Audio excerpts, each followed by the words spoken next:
Bismillahirrahmanirrahim. Assalamualaikum warahmatullahi wabarakatuh. Alhamdulillahirabbil alamin wa bihi nasta'inu ala umuri dunya waddin wa ala alihi washabbihi ajmain. Kepada Bapak Kepala Sekolah yang saya hormati serta rekan-rekan guru yang saya hormati, marilah kita sama-sama panjatkan puji dan syukur kehadirat Allah Subhanahu wa taala yang telah memberikan nikmat karunia-Nya kepada kita semua sehingga kita dapat berkumpul di sekolah ini dalam keadaan sehat walafiat. Salawat berserta salam semoga tetap tercurah limpahkan kepada junjungan kita Nabi besar Muhammad sallallahu alaihi wasallam, kepada keluarganya, kepada para sahabatnya, dan mudah-mudahan sampai kepada kita semua selaku umatnya, dan mudah-mudahan kita semua mendapatkan syafaat dari beliau di yaumil akhir. Amin ya Allah ya rabbal alamin. Pada kesempatan ini kita akan melaksanakan kegiatan tentang aksi nyata diseminasi budaya positif di sekolah kita. Tapi sebelumnya saya akan izinkan saya menyampaikan beberapa susunan acara. Yang pertama, pembukaan yang telah saya buka. Yang kedua, sambutan-sambutan. Yang ketiga, penyampaian materi oleh calon guru penggerak. Kita lanjut ke acara selanjutnya, yaitu sambutan dari Bapak Kepala Sekolah SDN 3 Padusuka, Bapak Agus Junaidi. Kepadanya saya persilahkan.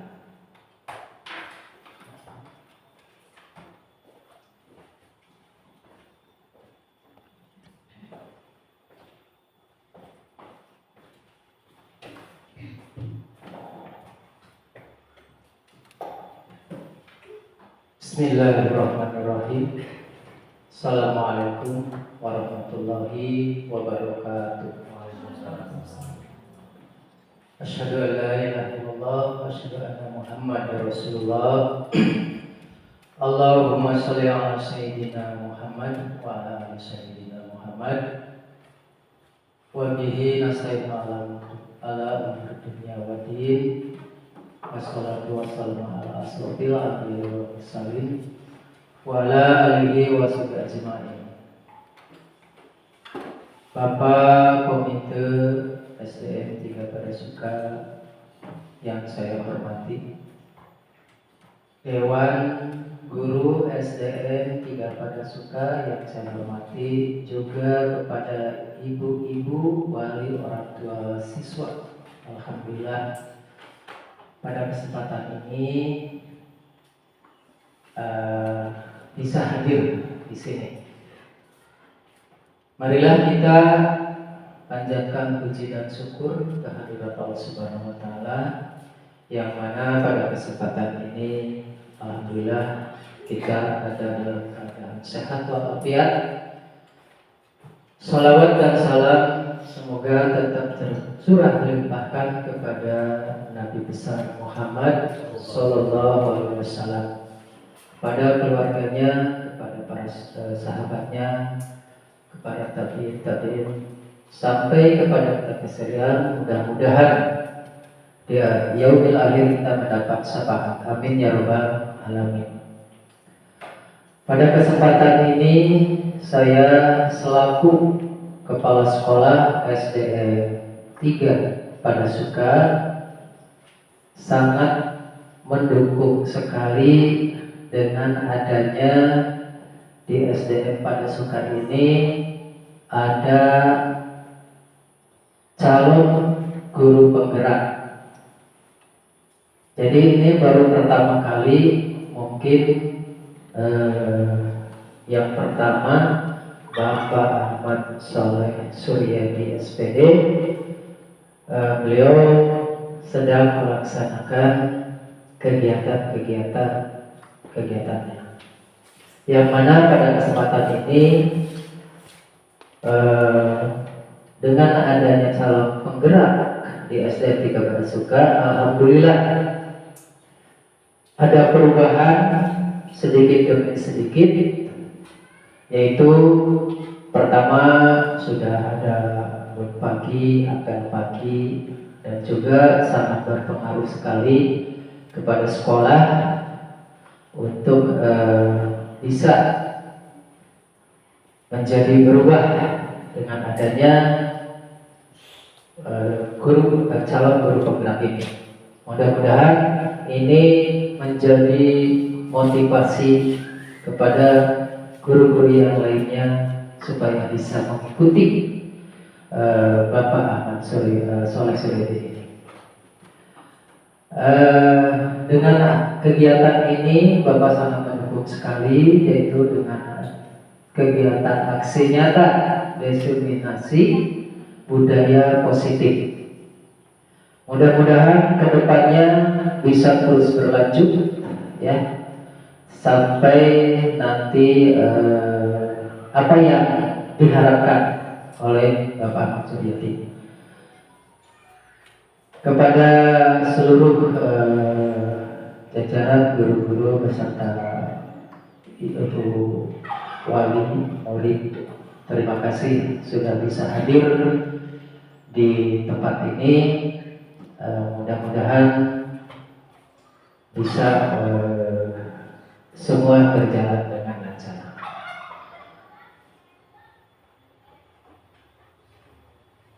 Kepada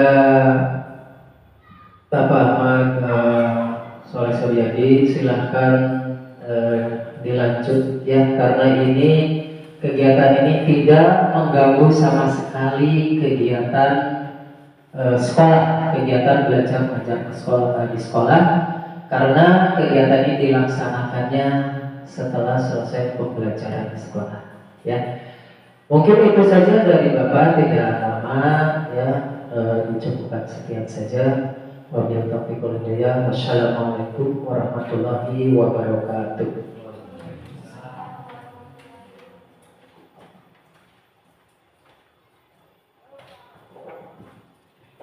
Terima kasih Bapak Kepala Sekolah yang telah memberikan kata sambutannya. Beliau tadi menyampaikan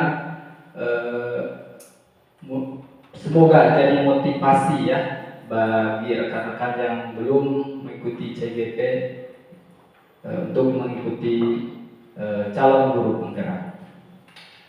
Acara selanjutnya yaitu acara yang inti, yaitu penyampaian materi oleh CGP calon guru penggerak dengan materi aksi nyata diseminasi budaya positif. Kepada Bapak Ahmad Soleh Suryadi, saya persilakan.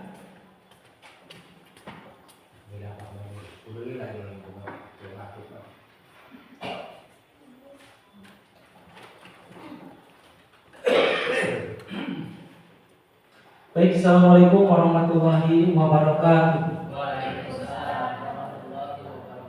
Innal hamdalillah nahmaduhu wa nasta'inuhu wa nastaghfiruh wa na'udzu billahi min shururi anfusina wa min sayyiati a'malina. May yahdihillahu fala mudilla lahu wa may yudlilhu fala hadiyalah. Puji dan syukur terlebih dahulu marilah kita panjatkan kehadirat Allah Subhanahu wa taala. Salawat serta salam semoga tercurahkan kepada Nabi kita Nabi Muhammad sallallahu alaihi wasallam, kepada keluarganya, para sahabatnya, para tabi'in dan tabi'atnya, dan akhirnya kepada kita selaku umatnya. Bapak Kepala Sekolah SDN 3 Padasuka yang saya hormati, juga Bapak Komite SDN 3 Padasuka yang saya hormati, dan Bapak Ibu guru hebat yang alhamdulillah hadir di sini yang saya hormati dan Allah muliakan. Di sini pada kegiatan kali ini saya akan menyebarkan atau diseminasi tentang budaya positif. Kegiatan ini merupakan aksi nyata dari modul 1.4 yang mana di dalamnya mengenai budaya positif. Baik, sebelum kita ke materi, nanti saya lihat sudah pada ngantuk, mungkin ini karena waktu sudah 1:30 jam rawan. Jadi ketika saya bilang SDN 3 Padasuka, maka Bapak dan Ibu bilang luar biasa. Siap? Ya, sambil tangannya ke atas. Jadi luar biasa. SDN 3 Padasuka, luar biasa. Nah, sekali lagi supaya tidak ngantuk. SDN 3 Padasuka, luar biasa. Terima kasih. Baik, kita lanjutkan ke materi yang akan saya bahas. Nah, tapi sebelum ke materi, seperti biasa ada kesepakatan kelas terlebih dahulu. Yang kesepakatan kelas seperti biasa, yang pertama peserta aktif dalam kegiatan. Nanti Bapak dan Ibu guru sekalian bisa bertanya, bisa menanyakan tentang apa yang saya sampaikan. Jikalau ada yang tidak dimengerti atau tanggapannya. Terus yang kedua, menghormati pembicara dan peserta lain. Jadi ketika saya bicara atau ada orang yang berbicara, maka hormati yang lainnya supaya diam. Terus menggunakan etika berbicara. Jadi ketika berbicara itu harus menggunakan etika atau sopan santun berbicara.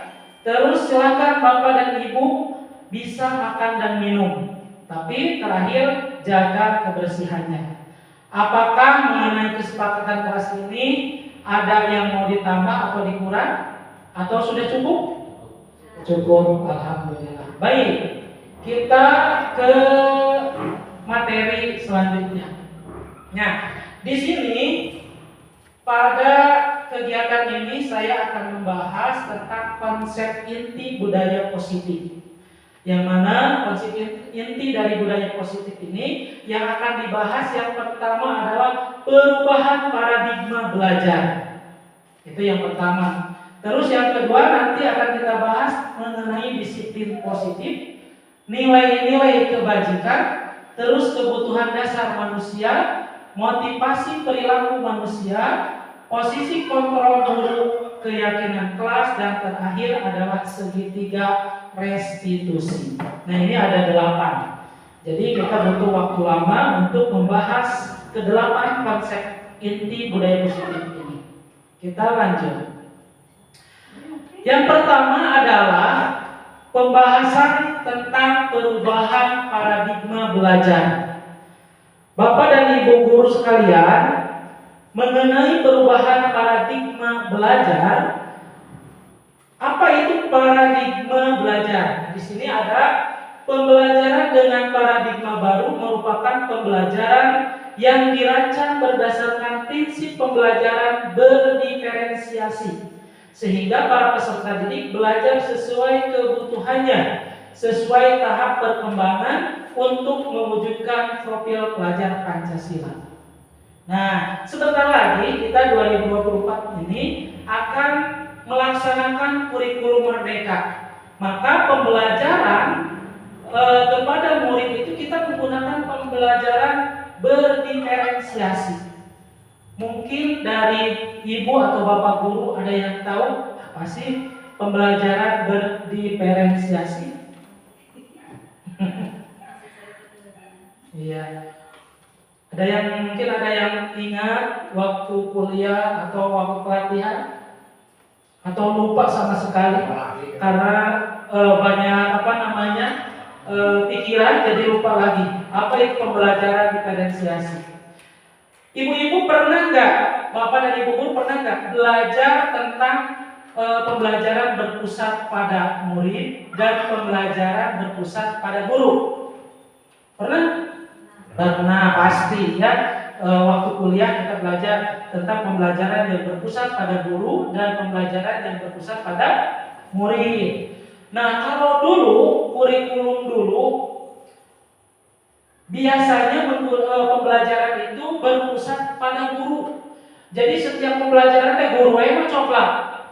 Guru menggunakan metode ceramah, terus aja guru yang aktif. Sementara siswa hanya mendengarkan. Apabila kata gurunya silakan kerjakan, maka kerjakan. Itu dulu. Nah, untuk kurikulum merdeka kita menggunakan yaitu pembelajaran yang berpusat pada murid. Nah, inilah. Jadi pembelajaran berdiferensiasi itu pembelajaran yang segalanya itu menggali potensi atau minat, bakat dan minat murid. Jadi si muridlah yang belajar. Guru mah hanya sebagai fasilitator. Jadi jangan terlalu mendominasi.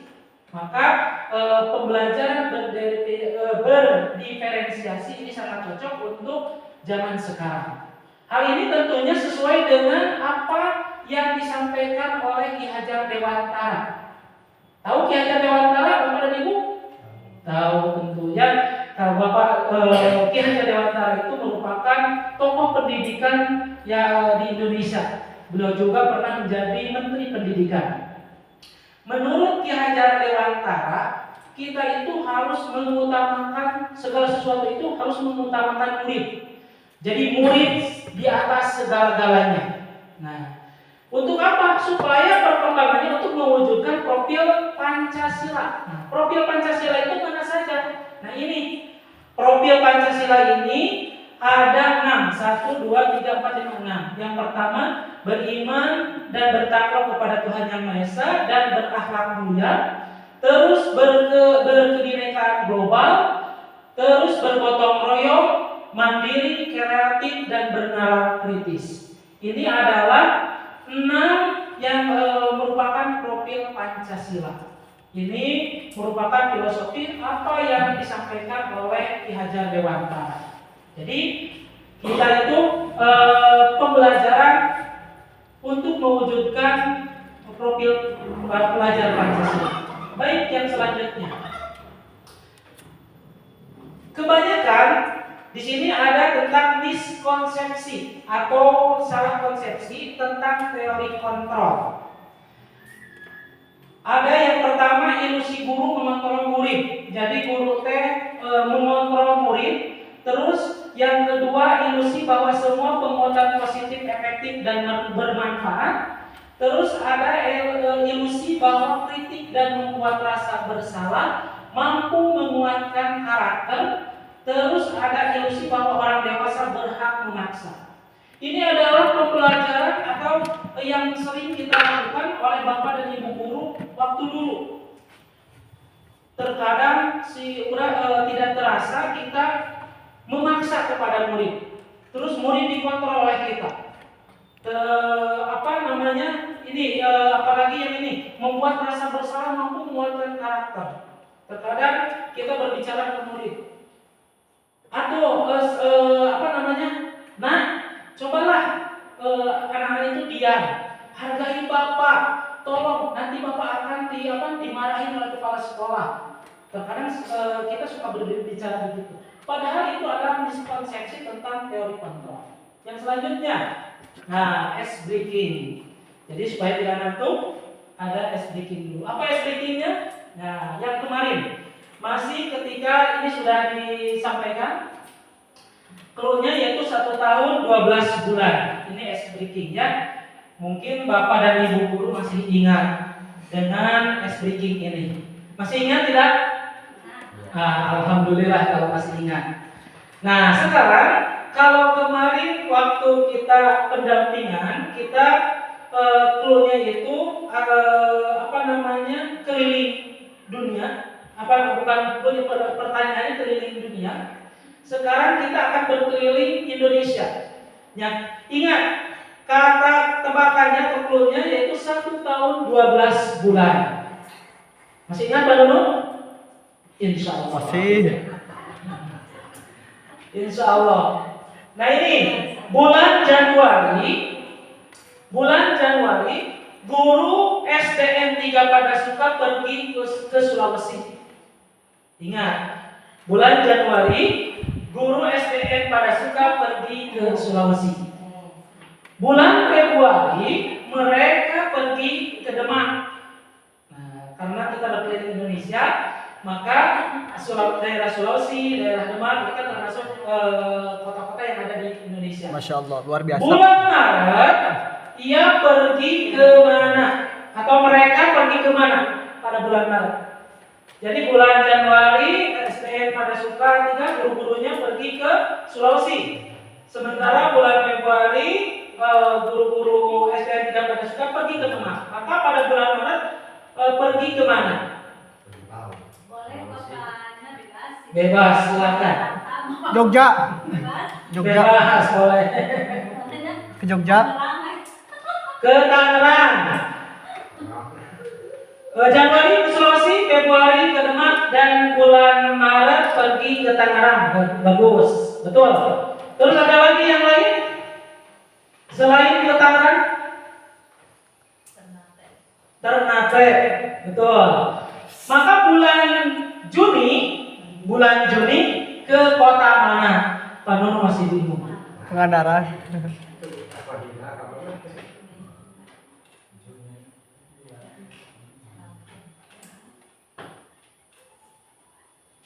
Juni. Lampung itu Mei. Mei bisa ke Lampung kalau Juni.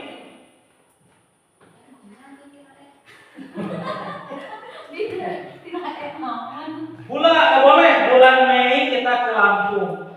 Bulan Agustus. Coba bulan Agustus kita ke mana? Ke Denpasar. Hore. Bisa. Selain Denpasar ke mana lagi? Jadi Borobudur. Ke kota Dili. Ke kota Dili bisa. Ya udah, kita itu cuman supaya responnya sudah tidak ngantuk. Baik, kita lanjutkan. Nah, ini mengubah paradigma stimulus respon ke pendekatan teori kontrol. Kalau dulu pembelajaran itu pendidikan dulu itu menggunakan stimulus respon. Tapi sekarang pada kurikulum Merdeka ini kita menggunakan pendekatan teori kontrol.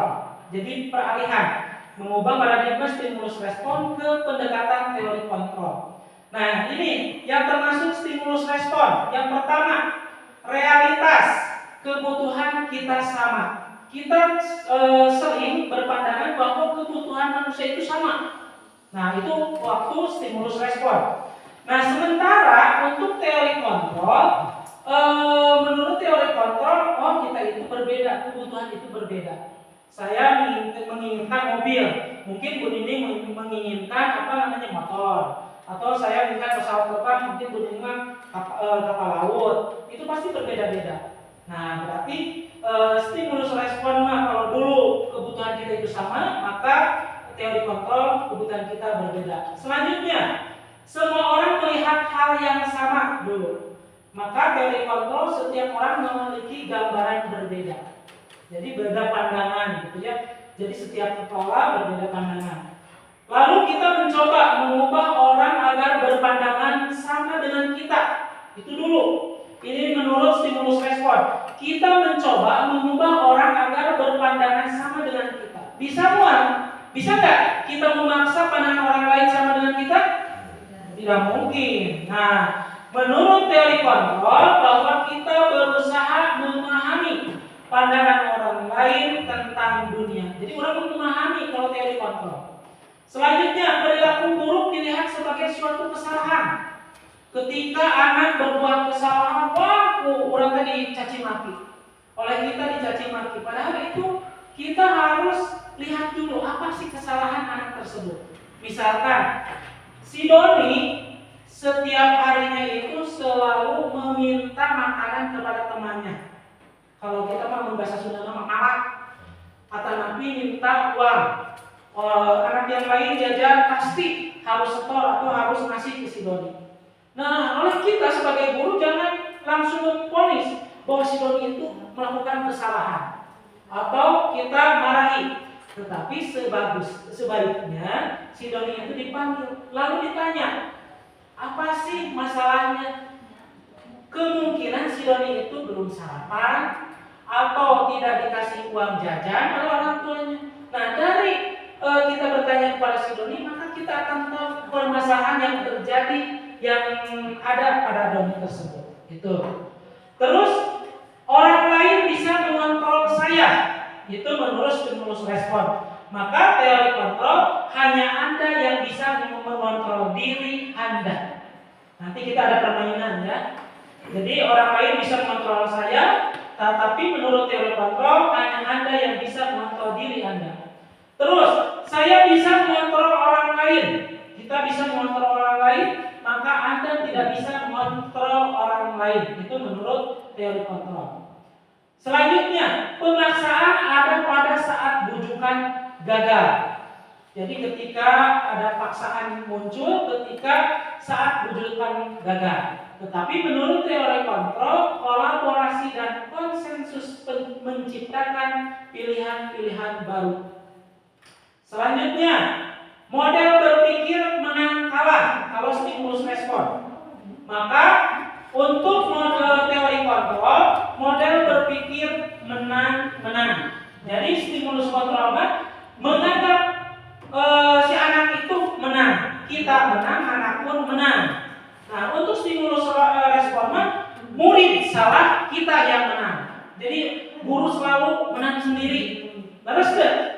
Betul. Kita selalu menyalahkan murid. Dan kamu mah tidak mengerti, kamu mah apalagi menyebutkan bodoh atau gitu. Seolah-olah murid itu bersalah terus. Padahal si murid itu kalau menurut teori kontrol itu kita jangan begitu. Tapi perlakukanlah murid kita itu dia menang, kita pun menang. Ya, lanjut. Nah, selanjutnya adalah disiplin positif. Siapa yang tahu apa arti disiplin? Pak Nono tahu arti disiplin?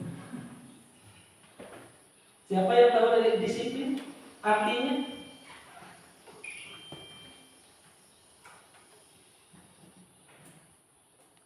Disiplin ini ada di sini, tinggal baca aja. Nah, jadi disiplin itu kalau kesimpulannya, disiplin itu patuh pada peraturan. Patuh pada peraturan. Jadi disiplin positif merupakan salah satu cara penerapan disiplin yang bertujuan untuk menumbuhkan kesadaran serta memperdayakan anak untuk melakukan sesuatu tanpa sogokan, ancaman maupun hukuman. Jadi disiplin kalau di dalam agama itu ihsan, ada iman, Islam dan ihsan.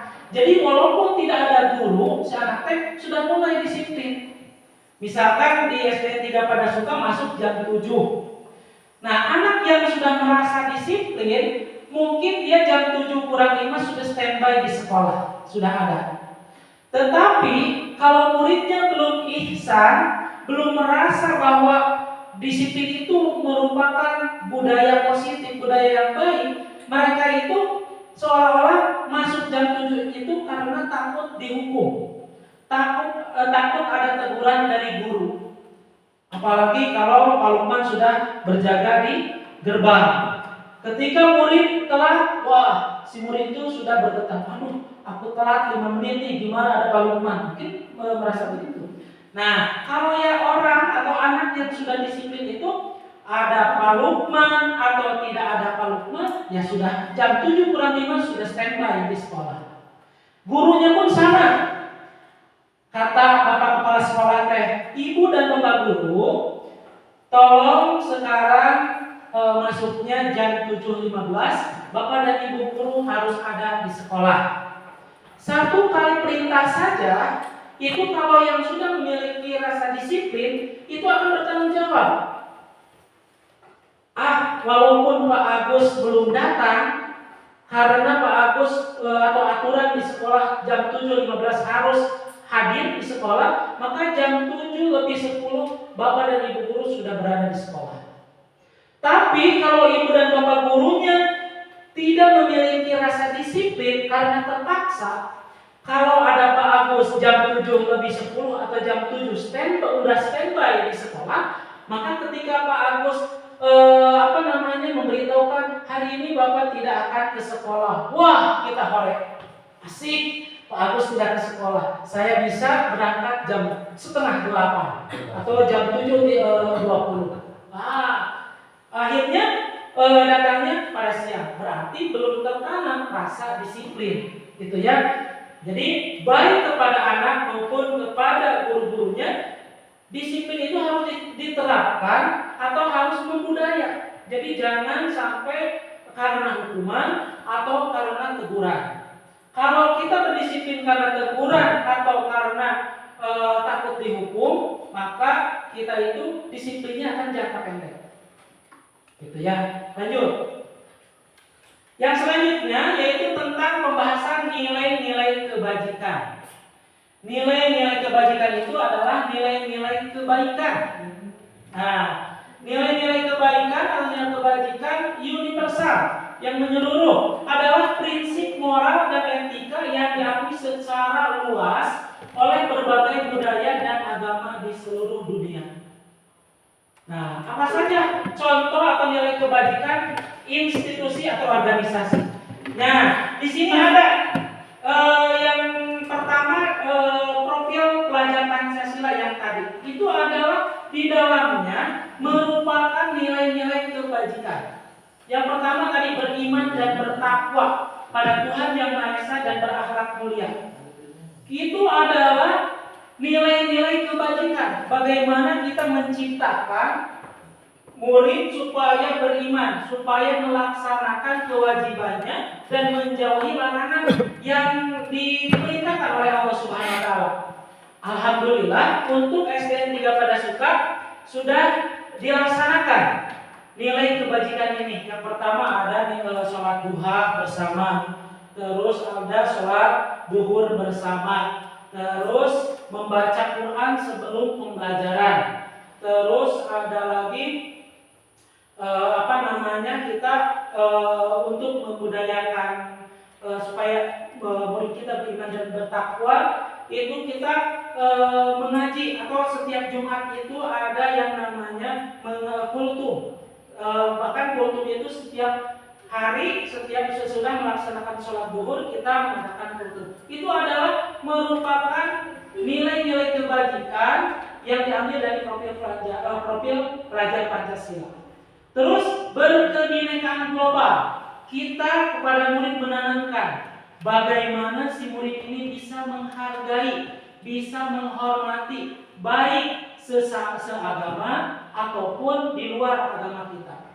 Karena seperti kita ketahui bahwa di Indonesia itu bermacam-macam agama. Kita terapkan kepada murid bahwa kita diberitahukan kepada mereka bahwa di Indonesia itu bermacam-macam agama. Ada Kristen, ada Hindu, ada Buddha. Nah, oleh karena itu kita harus saling menghormati. Terus ada gotong royong. Nah, ini adalah gotong royong merupakan ciri budaya Indonesia. Kalau dulu Indonesia itu terkenal dengan budaya gotong royongnya yang masih kental. Jadi misalkan satu warga membangun rumah, maka dibantu oleh semua warga. Jadi semuanya turun bergotong royong memperbaiki rumah si warga tersebut.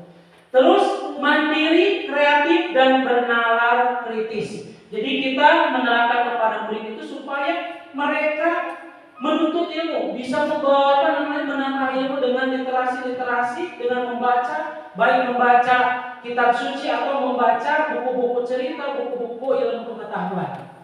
Terus ada lagi nilai kebajikan yang diambil dari Ivo Primary Yes program.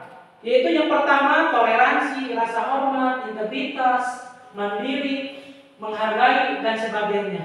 Nah, ini diambil yang kedua. Yang ketiga keterampilan hidup, life skill. Ini adalah nilai kebajikan, dapat dipercaya, lurus hati, pendengar yang aktif, tidak merendahkan orang lain dan memberikan yang terbaik dari diri.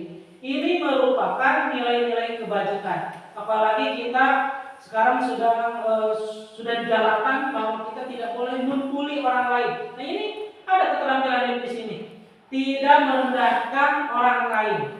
Jadi kalau di sekolah kita masih ada yang murid yang satu dengan yang lainnya saling menghina, saling mengejek, nah kita harus ingatkan bahwa itu adalah tidak boleh. Lanjut. Nah, sekarang pembahasannya tentang kebutuhan dasar manusia.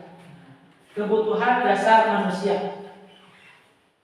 Di sini mengenai kebutuhan dasar manusia, Ki Hajar Dewantara pernah mengatakan bahwa guru itu diibaratkan sebagai seorang petani yang berusaha memahami apa yang dibutuhkan oleh tanamannya.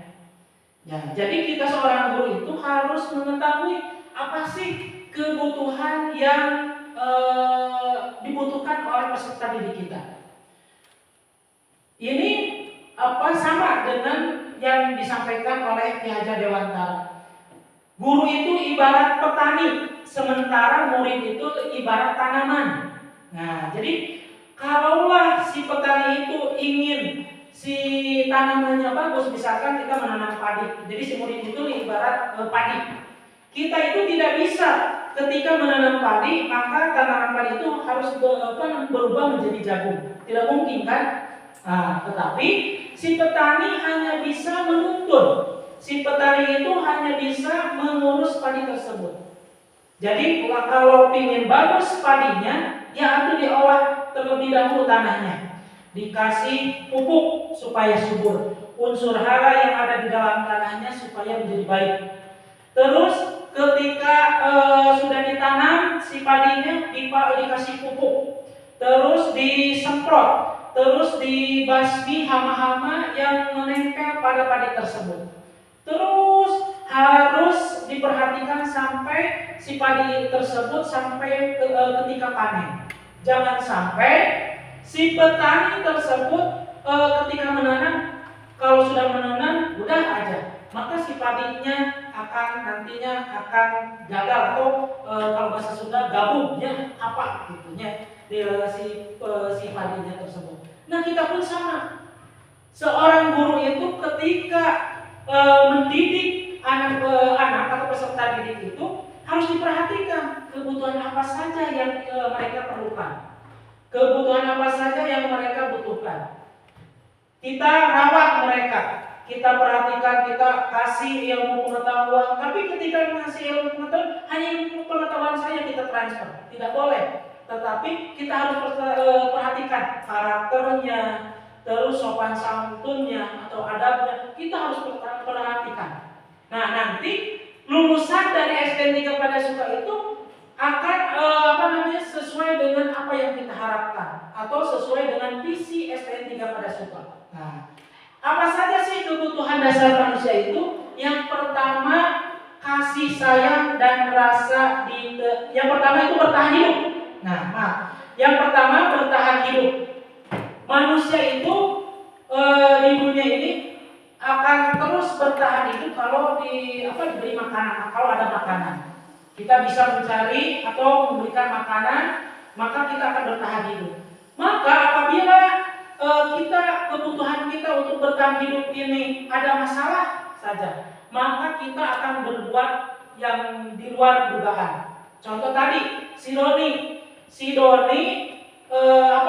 suka minta-minta. Karena apa? Karena kebutuhan hidupnya dia bermasalah. Dia tidak dibekali uang jajan oleh orang tuanya atau dia tidak sarapan, maka dia akan mengganggu temannya.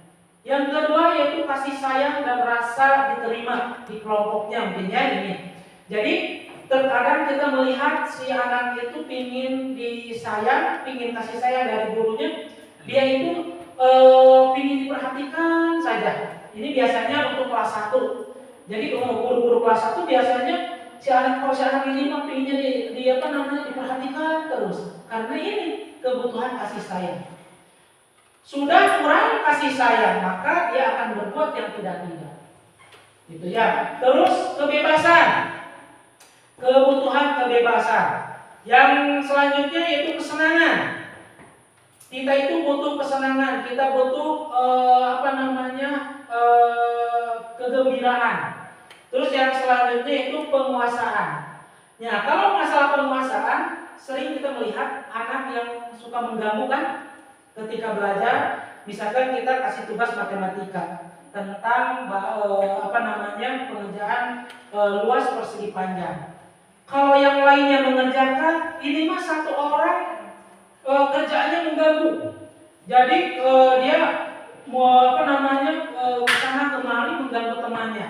Yang ternyata si anak tersebut karena tidak bisa mengerjakan, kalian juga tidak bisa, maka yang terjadi adalah mengganggu teman-temannya yang lain. Gitu. Lanjut. Motivasi perilaku manusia. Ini adalah pembahasan yang berikutnya, yaitu motivasi perilaku manusia. Bapak dan Ibu silakan sambil makan supaya tidak ngantuk. Kelihatannya sudah pada ngantuk. Silakan sambil makan. Motivasi perilaku manusia. Nah, motivasi perilaku manusia itu ada yang untuk menghindari hukuman. Jadi motivasi nanti karena untuk menghindari hukuman.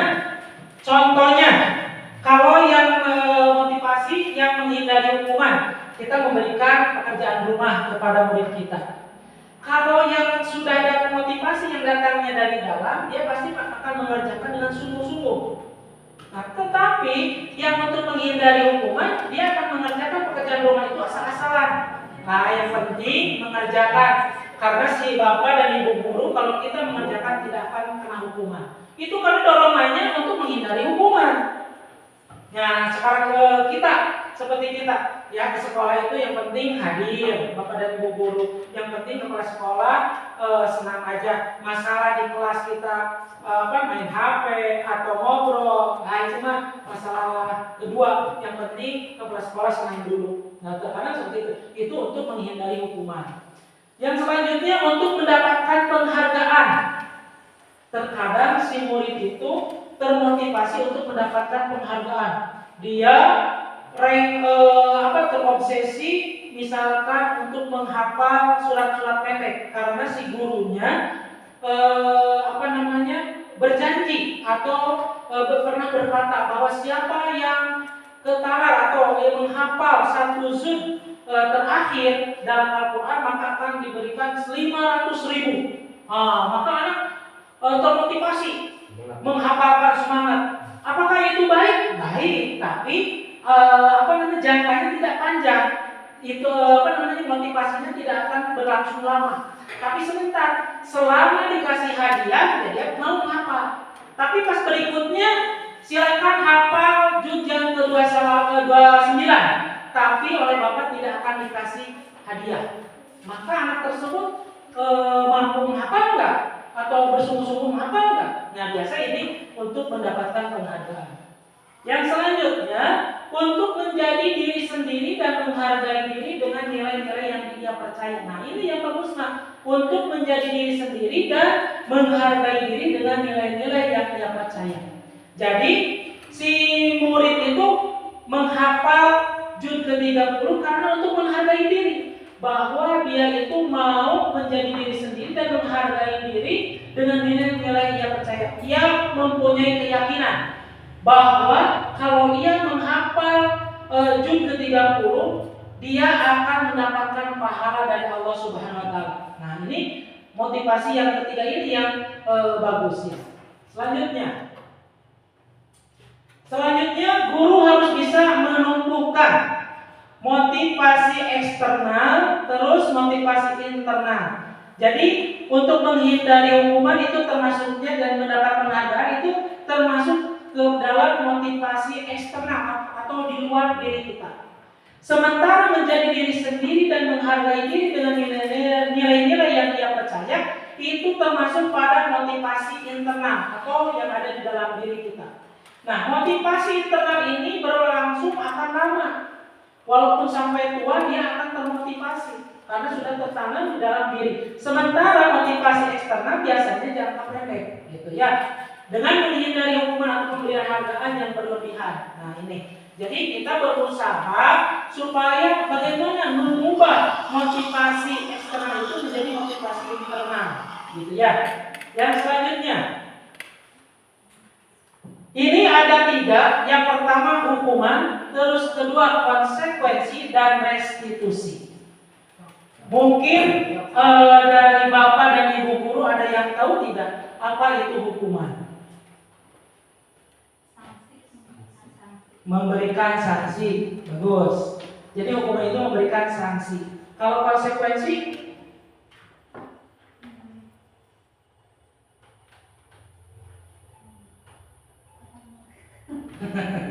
terus restitusi mungkin Bapak dan Ibu pernah mendengar atau baru kali ini mendengar? Sudah tahu? Oh, baru. Bapak dan Ibu guru semuanya baru mendengar restitusi. Saya pun sama. Ketika saya menjadi guru penggerak, di pendidikan guru penggerak itu dibahas tentang restitusi di modul 1.4 ini. Jadi saya tahu, oh restitusi ini apa, terus konsekuensi ini apa, hukuman apa. Kalau hukuman, konsekuensi mungkin sering mendengar ya, tapi restitusi mungkin kali ini. Ya, jadi ada manfaatnya dengan adanya kegiatan seperti ini. Ya, kita bahas hukuman. Kalau hukuman itu tidak terencana atau tiba-tiba. Nah, contoh tadi Pak Lukman misalkan jam 7 sudah standby di gerbang SDN 3 Parasuka. Ketika murid datang, misalkan muridnya Alam namanya, misalkan datang telat, maka Pak Lukman bilang, "Hei Alam, sini. Kenapa kamu datang terlambat?" Jangan gitu kan?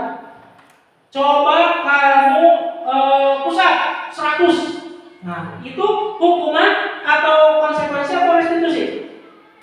Hukuman itu. Karena apa?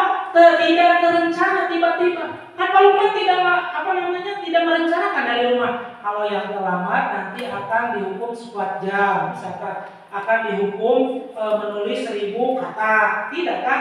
Tetapi penumpang secara tiba-tiba aja terencana. Nah, selanjutnya hukuman itu murid tidak tahu apa-apa yang akan terjadi atau tidak dilibatkan. Jadi murid tidak apalin kalau mereka hukum. Bu Nini misalkan ada siswa yang pakai sandal, maka tiba-tiba Bu Nini langsung bilang, "Nah, karena kamu pakai sandal, coba lari 10 keliling."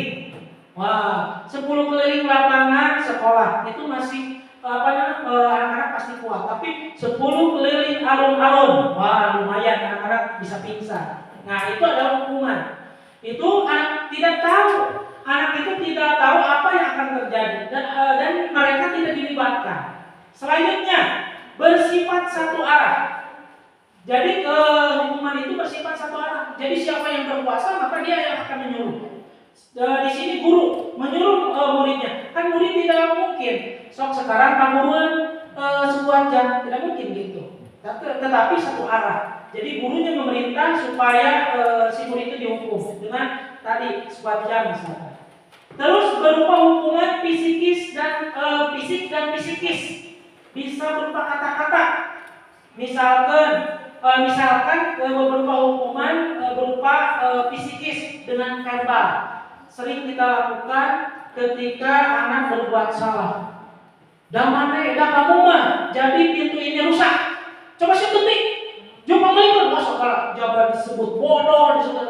Jadi akhirnya si anak tersebut merasa terbebani, jadi merasa bersalah. Biasanya ketika seorang guru berbicara yang berupa hukuman atau psikis tersebut, maka ketika anak sampai tua suka ingat. Nah, mungkin Bapak dan Ibu guru mengalaminya, atau mungkin ada yang punya pengalaman ketika Bapak dan Ibu gurunya dulu pernah menghukum dengan ucapan atau dengan fisik dengan hukuman main tampar atau lain, mungkin ada. Dia malah ujian Mas. Wah, ya pasti ditampar dengan mistar. Itu pengalaman Pak Guru. Lalu konsekuensi itu apa? Nah, konsekuensi ini berbeda dengan hukuman. Kalau konsekuensi biasanya terencana atau disepakati sesuai peraturan. Misalkan Bapak dan Ibu guru ketika di kelas begini, Anak-anak sekarang peraturan di kelas ini yang pertama untuk hari Senin kalian harus memakai sepatu. Dan apabila hari Senin tidak memakai sepatu, maka kalian harus membersihkan WC. Nah, itu namanya konsekuensi. Murid dilibatkan, ada kesepakatan. Ya, gitu ya, ada kesepakatan. Itu namanya konsekuensi. Terus murid tetap dibuat tidak nyaman, tapi dengan adanya konsekuensi ini, murid tetap merasa tidak nyaman karena terkadang si murid itu terbebani. Terus sikap guru selalu memonitor murid. Si guru terus melihat murid. Oh, si anu ketika mengajar, ketika menjelaskan suka berbicara. Terkadang kita ketika ada anak yang berbicara terus ketika mengajar, maka disuruhnya untuk keluar. Kalau kamu berbicara terus sesuai kesepakatan kelas kita, kamu tolong di luar. Terkadang seperti itu. Terus apa restitusi? Salah. Ini restitusi. Nah, kalau restitusi itu proses menciptakan kondisi bagi murid untuk memperbaiki kesalahan. Jadi kalau ada murid yang berbuat salah, maka si guru itu menggali informasi dulu, mengecek dulu apa yang dilakukannya, kenapa dia melakukannya, gitu. Jadi mengumpulkan data-data yang berarti. Terus proses kolaboratif yang mengajarkan murid untuk mencari solusi sendiri. Jadi bukan guru yang mencari solusi, tapi ditanya oleh si guru tersebut, yang kamu lakukan itu, yang lakukan Hilda, apa yang dilakukan oleh Hilda itu sudah baik atau tidak? Misalkan menurut Hilda tidak baik. Terus solusinya bagaimana? Maka Hilda menjelaskan apa solusinya. Jadi si murid untuk mencari solusinya itu restitusi. Yang selanjutnya itu posisi kontrol guru. Nah, posisi kontrol guru. Yang kelima ini posisi kontrol guru dikembangkan oleh Dian Gosen. Yang pertama, posisi kontrol guru itu sebagai penghukum, terus pembuat merasa bersalah, atau sebagai teman, sebagai pemantau, atau sebagai manajer. Nah, kira-kira Bapak dan Ibu guru mengenai 5 posisi kontrol ini, coba Bapak dan Ibu guru berada di posisi mana? Mungkin Bu Nining di posisi mana nih? Kalau Bu Nining menjadi guru, apakah penghukum, pembuat merasa bersalah, sebagai teman, pemantau, atau manajer? Sebagai pemantau. Terus Pak Nunu, kalau di posisi kontrol ini sebagai apa? Hukum. Sebagai apa? Teman boleh. Sebagai manajer. Wah, bagus sekali. Terus ada Pak Diti sebagai apa? Sebagai teman. Jadi menganggap murid kita itu sebagai teman. Ya, baik. Terus Bu Dini? Manajer.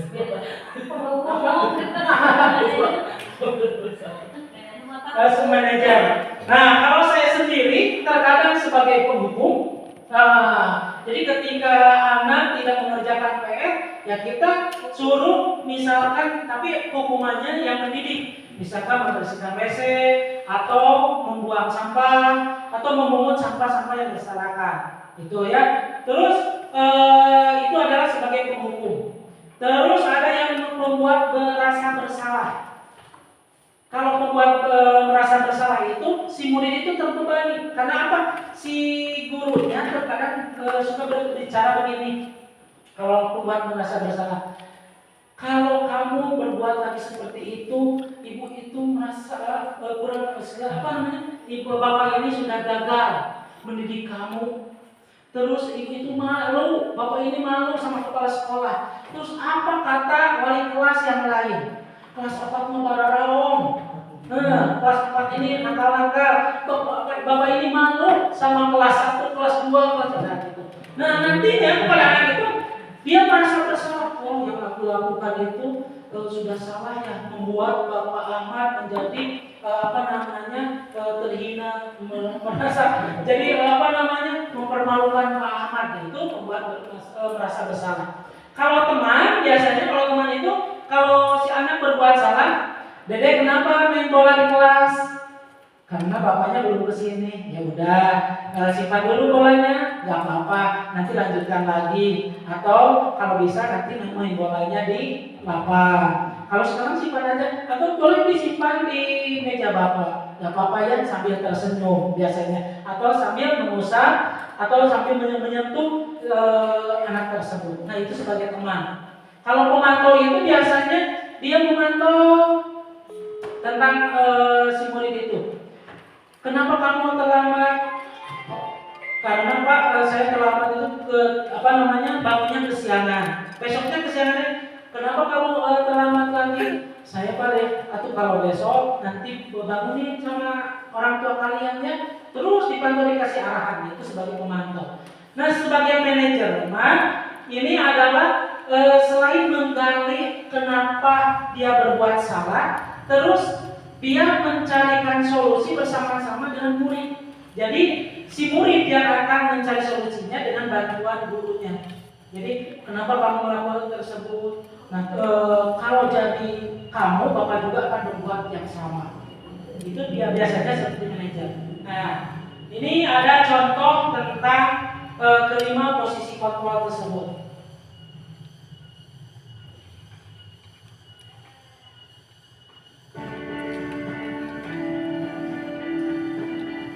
Ini posisi mendukung. Ini namanya sinare.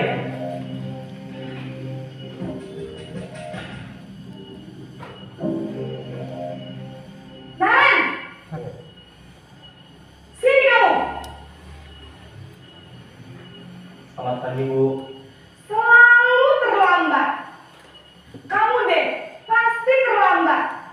Maaf Bu, saya Apa? Apa coba? Alasan kamu apa lagi? Kapan sih kamu tidak terlambat? Malas sekali ya kamu jadi anak. saya Dasar pemalas. Gak kapok-kapok sih kamu. Sudah berapa kali terlambat?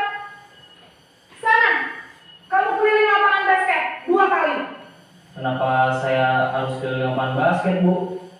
Kenapa? Kamu melawan ibu. Berani-beraninya jawab. Sudah terlambat, masih berani jawab pula. Sekarang, keliling lapangan basket 5 kali sekalian. Biar kapok. Cepat. Pergi sana ke lapangan basket. Nah, itu sebagai penghubung. Apakah Bapak dan Ibu suka melakukannya? Alhamdulillah kalau tidak. Ini si Naren dihukum sama ibu gurunya karena terlambat. Dia harus keliling lapang. Itu adalah posisi penghubung. Kita selanjutnya yaitu posisi pembuat merasa bersalah. Seperti apa? Kita lihat videonya.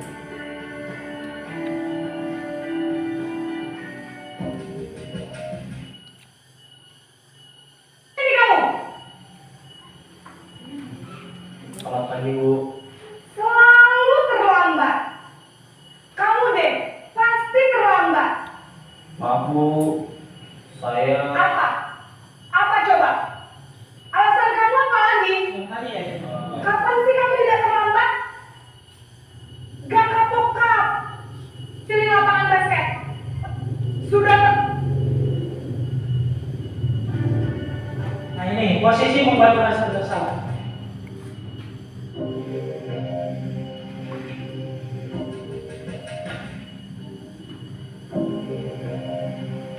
Naren!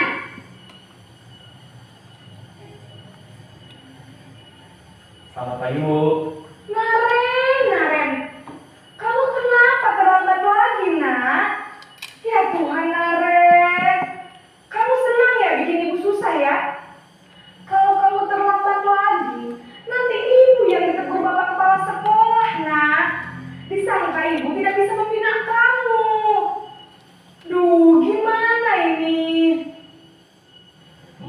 Maaf Bu, Duh, Gusti Naren. Kamu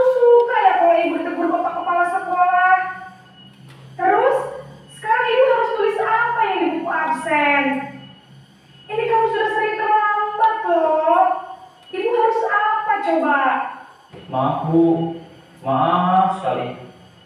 Ya sudah, lain kali jangan bikin ibu susah lagi anak ya. Ibu tidak akan kuat lagi kalau kamu gini terus. Bisa jantungan kalau ibu ditegur bapak kepala sekolah. Sana cepat kelas. Maaf ya Bu, maaf sekali.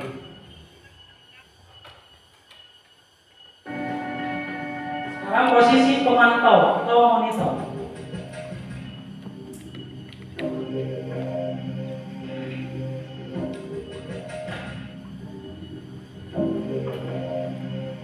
Naren,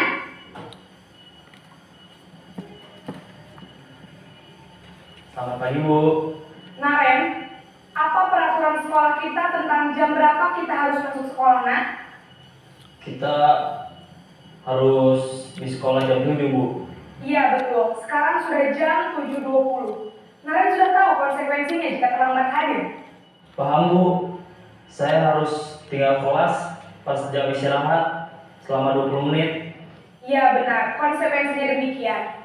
Jadi nanti jam 9.30 pas istirahat, kamu harus tinggal di kelas, kerjakan tugas tambahan untuk ketertinggalan kamu, ya? Baik Bu. Ini posisi manajer.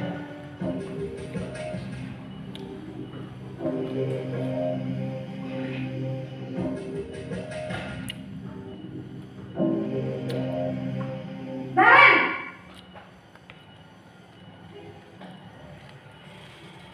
Selamat pagi Bu. Selamat pagi Naren.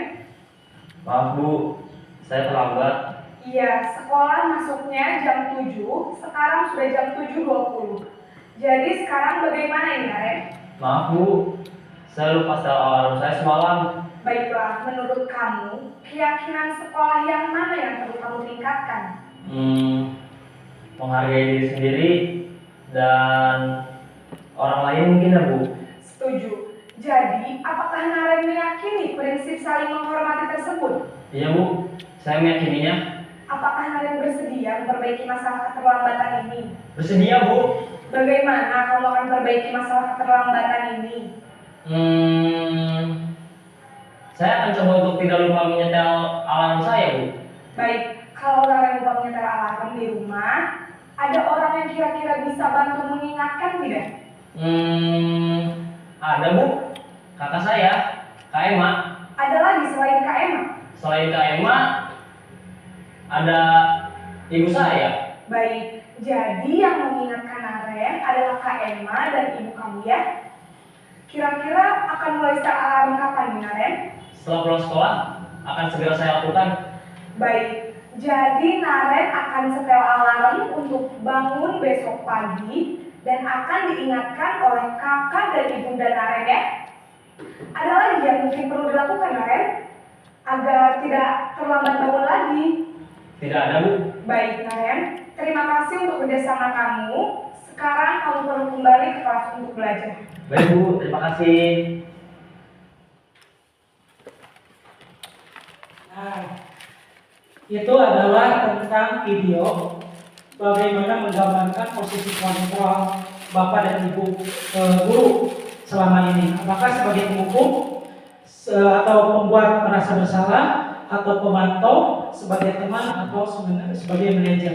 Kira-kira Ibu kalau boleh tahu, Ibu-ibu mau pilih yang mana? Yang menghukum atau pembuat merasa bersalah, pemantau, teman atau manajer? Manajer. Baik. Nah, ini ada posisi kontrol apakah aku? Nah, ini untuk mengasah kita. Jadi perlu Bapak dan Ibu guru perhatikan kasusnya. Ibu Linda menyampaikan, Ibu kecewa sekali dengan kamu. Seharusnya kamu juga pikirkan sebelum lupa. Gimana ya kalau orang tuamu tahu? Beliau-beliau pasti ingin kamu belajar tekun kan? Nah, kira-kira ini posisi kontrol apa? Merasa bersalah kata Bu Nini. Ada lagi yang lain? Silakan Pak Dik apa? Menurut Pak Dik? Ya, sama merasa bersalah. Kita coba cek. Ya, jawabannya pembuat berarti ibu menyimak video yang tadi. Selanjutnya, ya nanti diberi hadiah sama saya. Selanjutnya, nah posisi kontrol apa berlaku? Pada saat pelajaran matematika, Almi dan Muti hanya mengobrol, tidak memperhatikan Pak Hadi. Pak Hadi menghampiri Uti dan berkata, Almi, Uti, bagaimana sih kalian? Kan kemarin sudah janji ke Bapak, bukan? Mengapa mengobrol lagi pada saat Bapak menjelaskan? Sambil tertawa ringan, ya sudah, duduk dulu kamu. Nah, posisi kontrol apakah aku? Sebagai teman, betul? Kita cek 1, 2, 3, ceng. Ya. Betul, sebagai teman 100 untuk penuh. Nah, yang selanjutnya keyakinan kelas. Bapak dan Ibu guru tahu nggak apa yang dimaksud dengan keyakinan kelas? Atau pernah mendengar nggak keyakinan kelas? Kesepakatan yang dibuat di kelas. Kesepakatan yang dibuat di kelas. Apa di sini? Mengapa harus keyakinan kelas bukan peraturan kelas? Apa perbedaan keyakinan kelas dan peraturan kelas? Keyakinan sepakati bersama. Keyakinan kelas disepakati bersama antara siapa? Antara siswa dan guru. Kalau peraturan kelas Sama peraturan. Tapi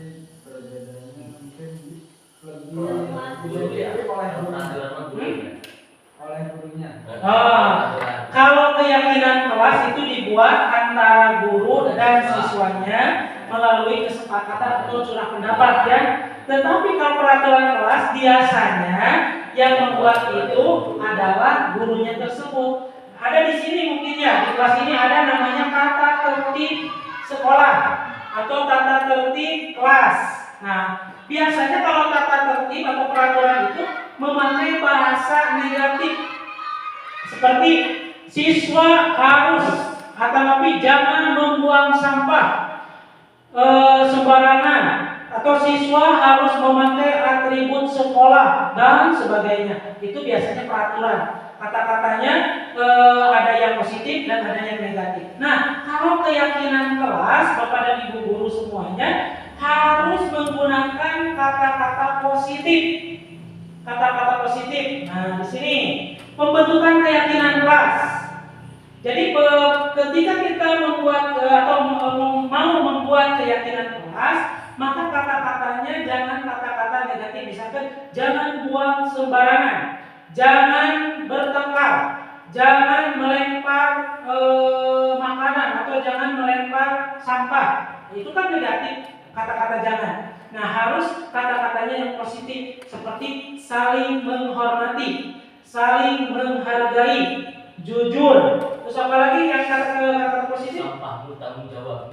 Sampahmu tanggung jawabmu. Yang penting jangan menggunakan kata-kata negatif. Nah, pembentukan keyakinan kelas yang pertama yaitu bersifat abstrak.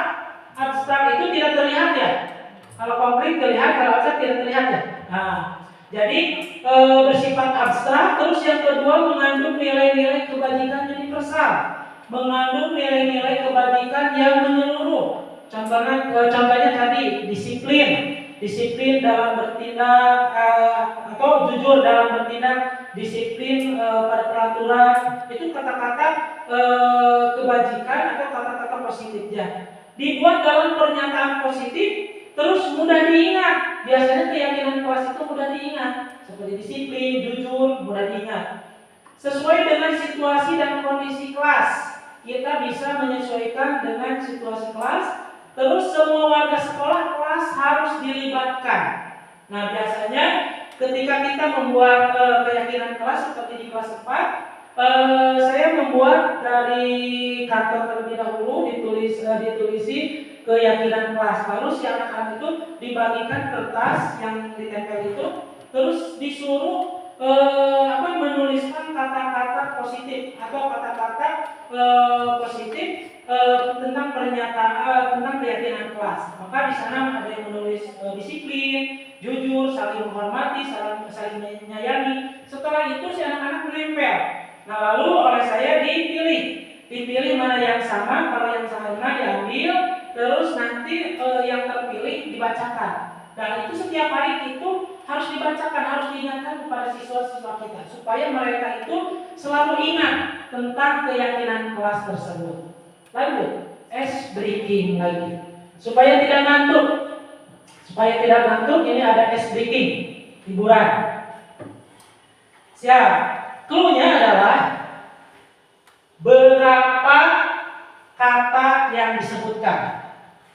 Ini namanya tepuk nyamuk. Sudah pernah tepuk nyamuk? Belum pernah. Pak Lukman pernah tepuk nyamuk? Nah, clue-nya adalah perhatikan kata-kata yang diucapkan. Contoh.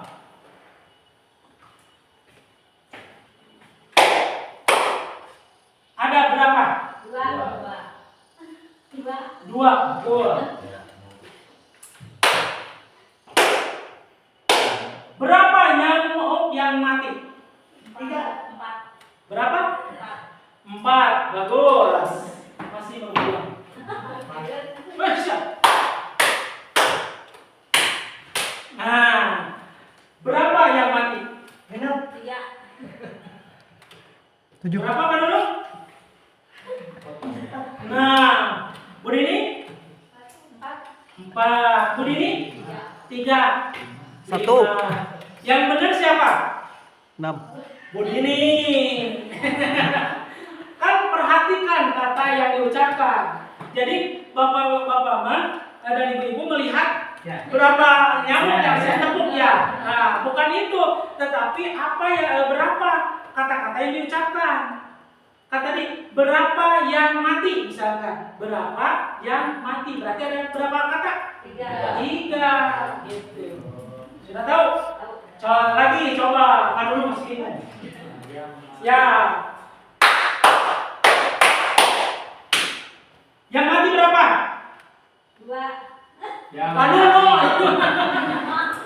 Pak Nuno. Pak Nuno ada berapa? 3. Yang betul berapa? 3. Kasih hadiah. Nanti umroh bersama saya ya. Lanjut. Nah, yang terakhir adalah segitiga restitusi. Nah, segitiga restitusi ini yaitu segitiga restitusi adalah sebuah proses dialog yang dilakukan oleh guru atau orang tua agar menghasilkan murid mandiri dan tanggung jawab. Teori ini dikembangkan oleh Jan Gossen atas dasar teori William Gibson. Nah, ini segitiga restitusi.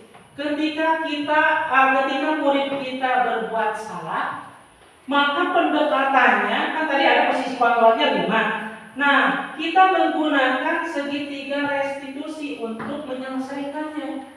Bagaimana Pak cara tahapannya? Nah, yang pertama adalah menstabilkan identitas. Nah, di sini si guru melakukan hal terbaik yang bisa kita lakukan. Jadi ketika si siswa bersalah, maka dipanggil si siswa tersebut, misalkan ada siswa terlambat. Oleh Pak Lukman jangan dihukum di gerbang.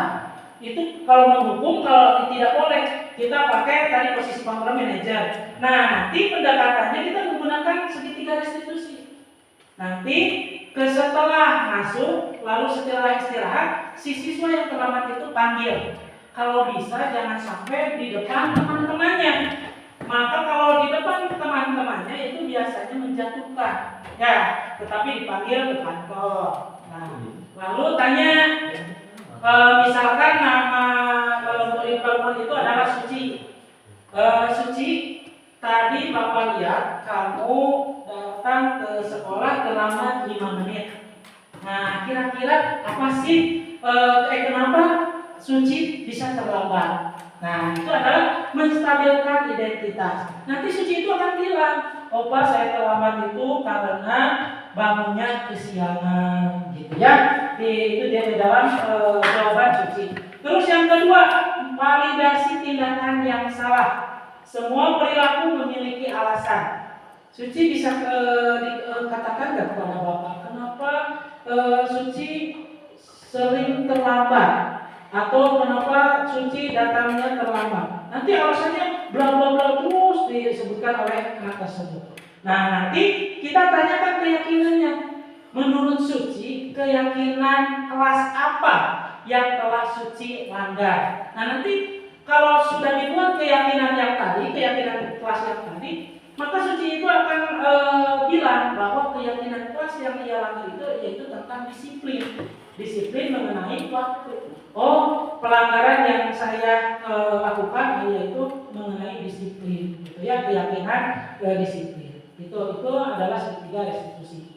Nah, di sini untuk menstabilkan identitas berdasarkan prinsip membuat kesalahan adalah bagian dari proses pembelajaran. Jadi kesalahan itu adalah bagian dari proses pembelajaran. Kalau guru sudah mempunyai pikiran seperti ini, maka tidak akan terjadi tangan guru kena ke pipi murid.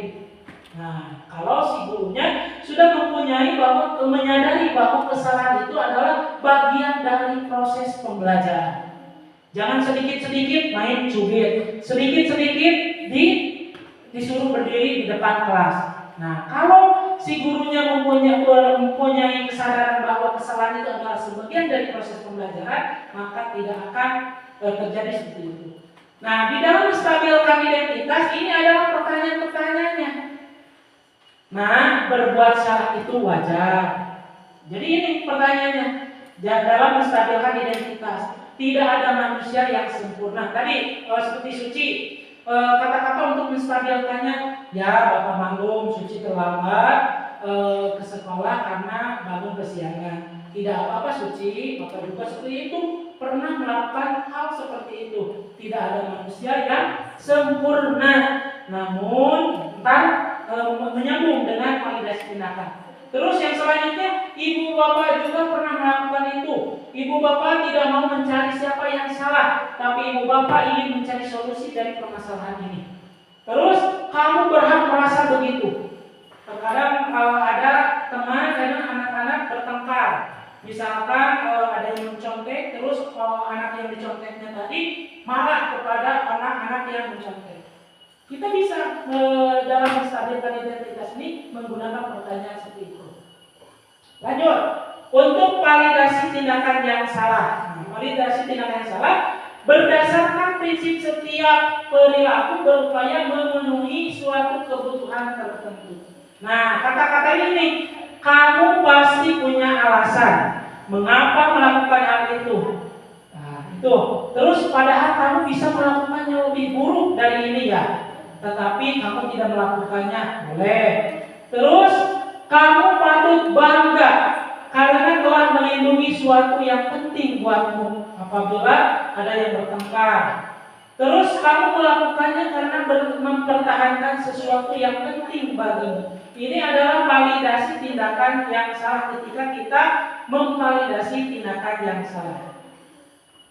Nah, terus setelah menstabilkan identitas, terus validasi tindakan yang salah, maka yang terakhir, yang ketiga adalah kita menanyakan keyakinan. Apa keyakinan kelas kita, terus nilai-nilai apa yang telah disepakati bersama, seperti apa gambaran sebuah kelas yang ideal menurut kamu, terus kamu ingin menjadi orang yang seperti apa. Ini adalah untuk menanyakan keyakinan kelas. Ini adalah tahapan yang ketiga. Dan yang selanjutnya yaitu terima kasih. Alhamdulillah.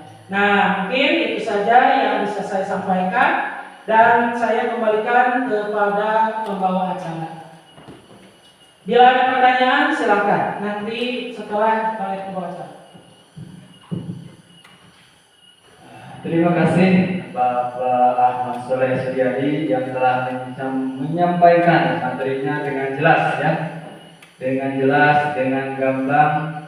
Mudah-mudahan menjadi ilmu yang bermanfaat bagi kita sebagai guru, sebagai pendidik.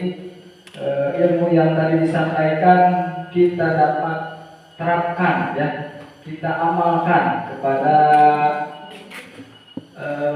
anak-anak didik kita. Selanjutnya ada sesi tanya jawab ya, sesi tanya jawab. Mungkin silakan untuk rekan guru semua untuk bertanya. Nanti langsung jawab atau ya, langsung jawab ya, silakan. Silakan Bu Dini. Assalamualaikum warahmatullahi wabarakatuh. Waalaikumsalam warahmatullahi wabarakatuh. Izin bertanya Pak, berdasarkan materi yang telah Bapak sampaikan, apakah 5 posisi kontrol guru itu bisa digunakan semuanya atau harus dipilih salah satu? Ya, baik. Terima kasih Bu Dini, pertanyaan yang sangat bagus. Apakah posisi kontrol yang 5 itu bisa kita gunakan semuanya atau kita harus memilih salah satunya? Mungkin ada yang mau menjawab terlebih dahulu sebelum saya jawab. Ibu Nini mau menanggapi? Tidak, Pak Lukman? Silakan Pak Lukman. Point of order. Ya baik, oleh saya dijawab langsung. Posisi kontrol yang 5 tadi bisa kita gunakan itu melihat situasi terlebih dahulu. Nah terkadang si anak itu tapi kita terlebih dahulu harus menggunakan posisi kontrol sebagai manajer terlebih dahulu.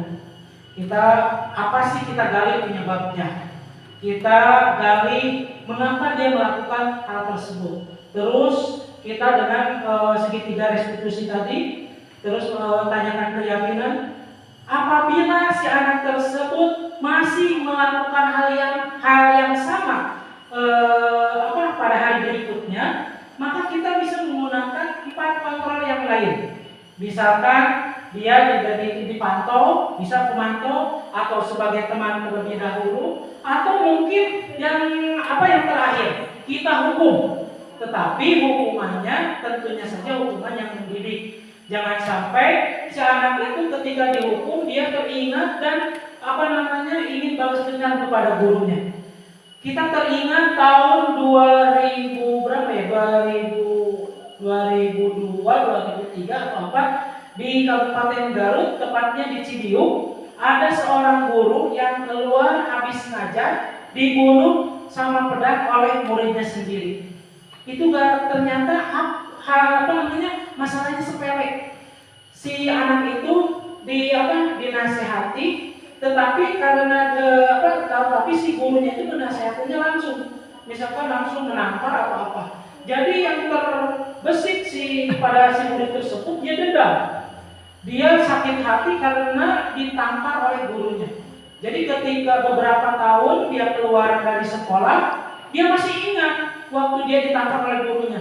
Ketika dia sudah mungkin berani atau padahal si anak itu pendiam.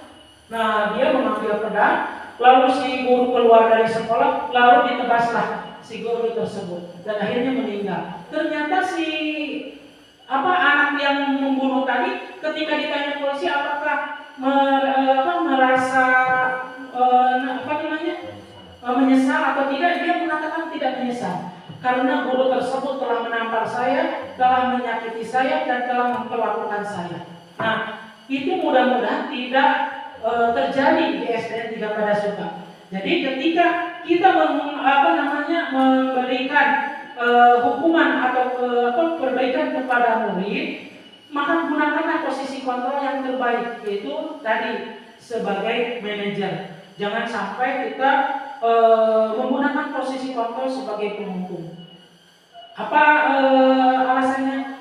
Saya dikhawatirkan kalau kita langsung menjadi seorang penghukum seperti kejadian atau kasus yang ada di Lewi Goong tadi. Mungkin itu mudah-mudahan Bu Dini tidak puas, bisa menggali atau membaca di buku atau melihat di YouTube atau di Google ya, searching aja. Terima kasih. Mungkin ada lagi? Mungkin udah ngantuk ya. Ya silakan Bu Dini.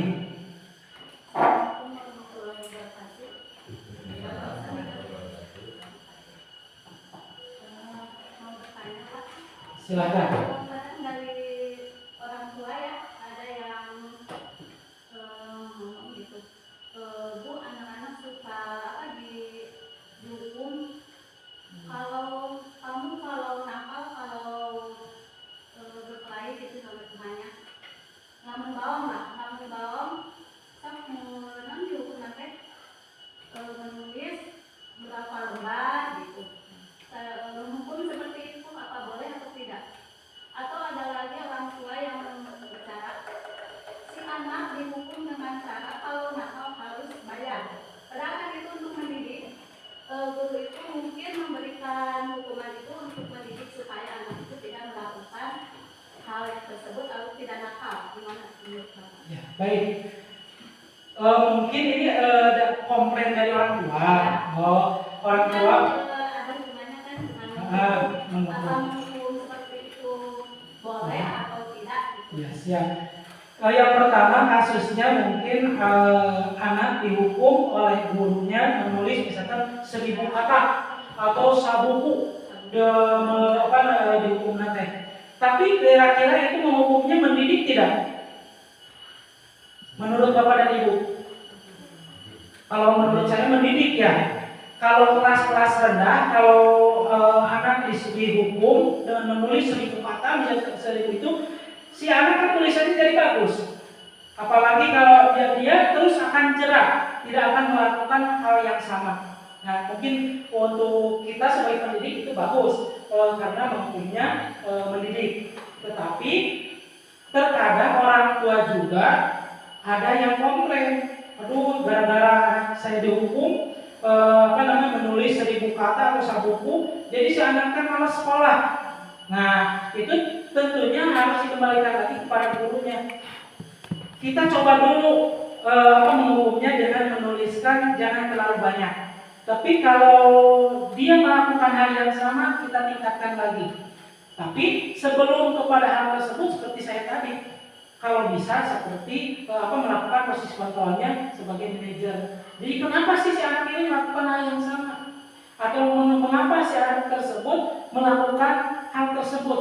Apa sih masalahnya? Nah, nanti kalau sudah habis yang 5 kontrol itu, yang terakhir yaitu sebagai penghukum. Kita panggil orang tuanya, kita berikan alasan apa yang akan diberikan hukuman kepada muridnya. Kalau orang tuanya menolak, ya udah jangan, biarin aja. Kan kita harus harus ada persetujuan dari orang tuanya. Terus yang kedua, terkadang si orang tua komplain kalau menghukum itu harus bayar. Seperti dulu saya sebelum mengenal restitusi, sebelum di pelatihan guru penggerak, ketika ada siswa yang keluar atau makan di kelas, maka saya suka menghukum 2000. Nah, si uang 2000 itu menjadi uang kas. Nanti setelah besar atau pada akhir semester, saya sampaikan bahwa uang kas dari sisa hukuman dari program Jumat Sodako ini mendapatkan sekian ratus. Ini mau dikemanain? Apakah kita mau berenang atau kita mau jajan atau ide gimana? Itu terserah kesepakatan murid. Nah, menurut saya itu kalaulah dimusyawarahkan dahulu bersama murid, itu kan menjadi kesepakatan kelas ya, tidak apa-apa. Tapi kalau si gurunya, si uangnya untuk keperluan pribadi si guru tersebut, itu mungkin tidak baik. Dan alangkah bijaknya apabila si guru tersebut ketika membuat aturan itu di-share kepada orang tua, diberitahu kepada orang tua, Bu, Bapak, saya akan membuat peraturan seperti ini, yang melanggar atau yang nakal akan disuruh menulis sekian ribu kata, dan yang melanggar harus membayar 2000. Nah, nanti kan akan komen si orang tua tersebut apakah setuju atau tidak setuju. Kalau setuju kita lanjutkan, kalau tidak setuju ya kita jangan diteruskan. Mungkin itu jawaban dari saya. Atau ada yang lain, tanggapan dari guru yang lain, silakan. Sudah cukup Bu ini? Ya, terima kasih. Terus ada lagi? Ya, kalau tidak ada mungkin cukup sekian dari saya. Mohon maaf atas segala kekurangan dan saya mengucapkan terima kasih yang sebesar-besarnya kepada Bapak dan Ibu guru semuanya yang telah hadir dalam acara diseminasi ini. Mudah-mudahan amal baik Bapak dan Ibu guru senantiasa dibalas oleh Allah Subhanahu wa taala. Demikian dari saya. Wassalamualaikum warahmatullahi wabarakatuh. Kita kembalikan kepada pembawa acara. Alhamdulillah, acara demi acara telah selesai dilaksanakan. Saya sebagai pengatur acara mohon maaf apabila ada kesalahan. Kita tutup dengan doa kepada Bapak Ketua Komite kami bersama.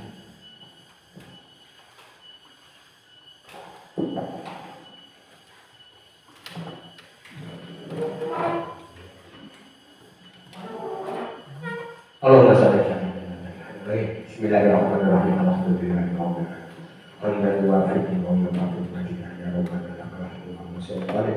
Allahumma nas'aluka ilman nafi'an wa rizqan wasa'a.